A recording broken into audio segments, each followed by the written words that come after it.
Welcome sa Ninoy Aquino Parks and Wildlife Center and welcome sa ating Sindakana 2024. Associated ito sa Halloween pero ang aim po nito ay hindi lang po basta para manakot or manindak, kundi we would also like to convey sa ating mga bisita, sa ating mga participants, yung mga nakakatakot na effects na environmental problems that we are currently facing. And syempre, we would also like to share with everyone ano po ba yung magagawa natin in order for us to combat itong mga environmental problems that we are currently facing. And at this point, tayo po ay magsisimula na sa ating Shake, Rattle, and Learn. Handa na ba kayong mag-ikot sa park at matuto? Yes! Magandang umaga po sa ating lahat. Salamat po at makakasama ko ngayon sa pag-iikot dito sa Ninoy Aquino Parks and Wildlife Center. Galing po ako sa kalangitan. Kulay puti po talaga ang aking buhok, ang aking backpack, ang aking mga labi, at ang aking kasuotan. Ngunit mula sa kalangitan, napakarumi na pala ng hangin, ng tubig, at ng kalupaan. Kaya naman ako ay naging kulay itim. Kulay itim. Gusto niyo po ba yun ang madumihan ng inyong anyo? Siyempre, hindi po. Kaya ngayon naman po tayo ay matututo at aalamin natin ano naman po ba ang mga environmental problems currently faced by our environment. Handa na ba kayong sabahan ako? Yes! Kung handa na po ang lahat, sabay-sabay po tayong lumakad patungo sa station number 1. Handa na ba kayong makilala sila? Opo! So tayo po ay humarap sa ating kaliwa.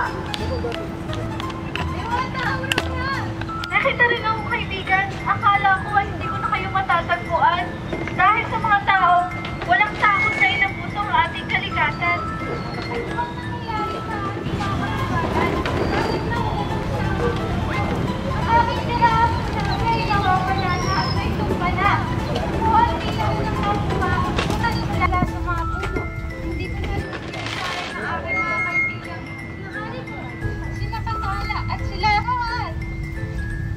Habang nag-ikot na ako sa kabubatan, ay isang grupo ng mga lalaki na may dalang palakol, machete, at nagaring kadena ang walang awang pinagpuputol ang mga puno sa kabubatan.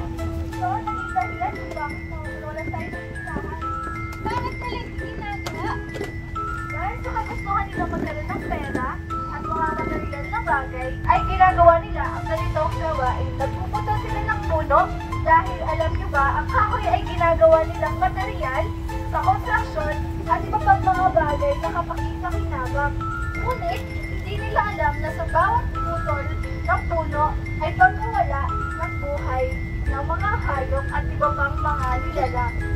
Ikaw, ako, tayo ay bahagi ng kalikasan at ang kalikasan ay bahagi ng ating buhay. Hindi ba nila ito naiintindihan na kapag nawala ang mga puno ay mawawala rin ang mga kagaya ko at ang iba pang mga hayop dito sa kagubatan? Hindi alam ng mga tao na sa kanilang kagagawan ay maaari silang maapektuhan ng kanilang sarili, ang kanilang pamilya at ang komunidad ay ilalagay nila sa kapahamakan.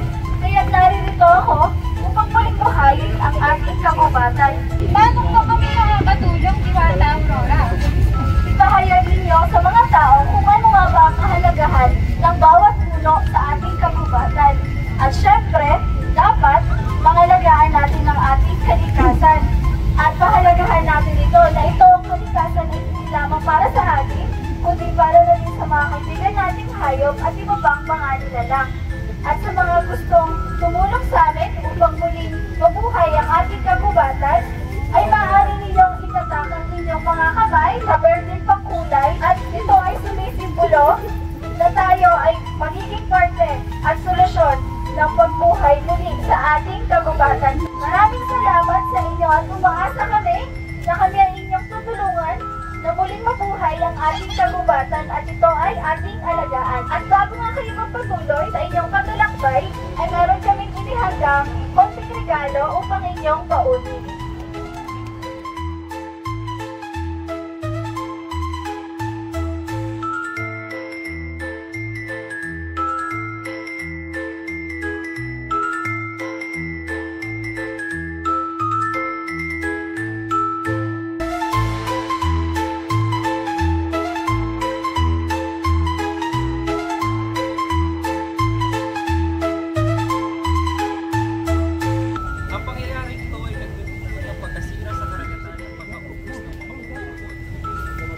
naapektuhan nito ay ang kanyang kaibigan.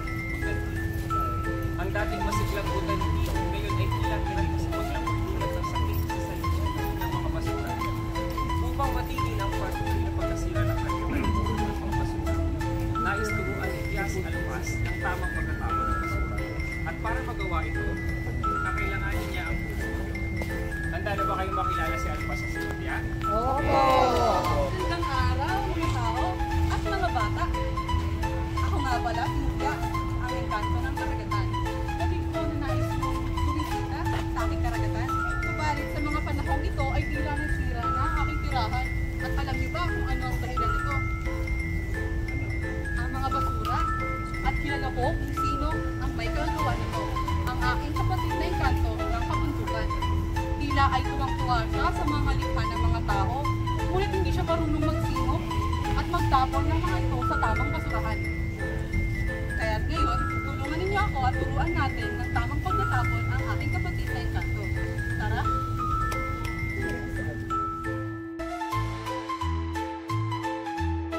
Ako si Almas, ang engkanto ng kabundukan. Nagagalak ako at naparinig ko kayo. Subalit, ano nga ba ang sadya ninyo at ng aking kapatid? Alam niyo ba na nasira ang aking tahanan dahil sa inyong kagawa? Ang mga basura ay tinatapon mo kung saan-saan ay nagdudulot ng kasiraan ng aking tahanan. Pati ang mga kaibigan kong bagong at lalo na si Batanding ay nagkaroon ng sakit. Kaya't narito kami para turuan ka ng tamang pagtatapon ng mga basura. Tama? Ganun ba ang nangyayari? Ipagpaumahin mo, subalit hindi ko ba din ang epekto ng dulot ng aking kagagawan? Ngayon, nais kong matutunan ang pagtatapon sa tamang tapunan na iyan. Tutulungan ba ninyo ako? Tara! Meron tayong dalawang klase ng basura. Ang nabubulong at ang nabubulong. Maaaring sa awit kung saan dapat itapon ang balat ng saging. Tama! Ngayon naman, alam ko mahilig kayo sa mga chichirya. Saan dapat itapon ang balat nito? Tama! Saan dapat itapon?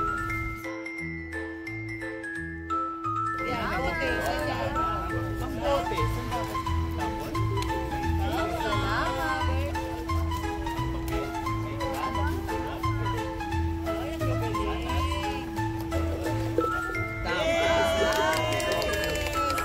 Maraming salamat sa inyo. Ngayon nalaman natin ang tamang pagtatapon ng basura. Ang akala nating maliit na bagay ay may maaaring malaking epekto pala sa ating kalikasan. Kaya, bilang isang pangako, lagi nating pakatatandaan ang tamang pagtatapon ng mga basura.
Last naman po na sanhi ng polusyon sa hangin ay ang pagtutol ng mga puno. Very good. Kaya kapag kaunti ang ating mga puno, nababawas ng kakayahan ng kalikasan sa lain ng carbon dioxide sa hangin. Alam niyo ba na ang puno ang tumutulong upang mapanatili ang sariwang hangin ng ating kapaligiran? Kaya iwasan po natin putulin ang mga ito. Okay po ba? Opo.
halaman ang namamatay o nawawalan ng tirahan dahil sa hindi magandang kalidad ng hangin. Kung merong sanhi, merong epekto, anong gagawin natin? Una, ang paggamit ng malinis na enerhiya. Paggamit ng solar, wind, and hydroelectric. Pangalawa, ang pagsuporta sa pampublikong transportasyon. And pangatlo, ay ang pagtatanim ng mga puno. Meron pa tayo isa pang solusyon, ang pagbabawal ng pagsulog ng basura, ang pag-promote ng recycling, ang proper waste disposal. Kaya kapag nabanggit nyo kanina, huwag po tayo magsulog ng mga basura lalo ng mga plastic dahil napakasama po ito sa ating kalusugan at pati na rin po sa ating kapaligiran. Maraming salamat po sa lahat ng nag-join sa ating Shoot, rattle, and learn. Ngayon naman tayo ay mag-e-enjoy.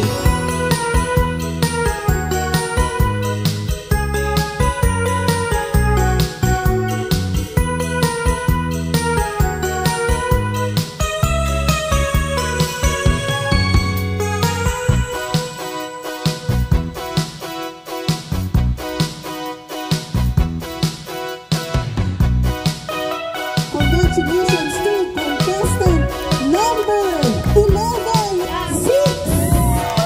5! Congratulations! Kasindak-sindak, first place and second place.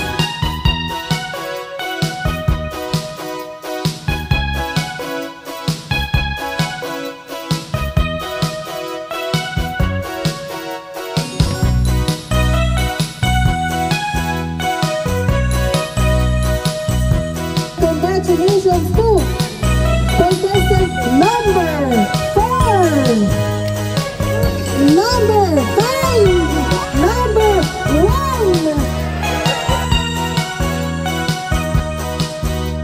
Congratulations sa ating PCNC family. Hope you enjoyed the activity this morning. Mamayang hapon po, 3:30, meron pa po tayong Zumba. Iniimbitahan po natin ang lahat na mag-join pa mamayang 3:30.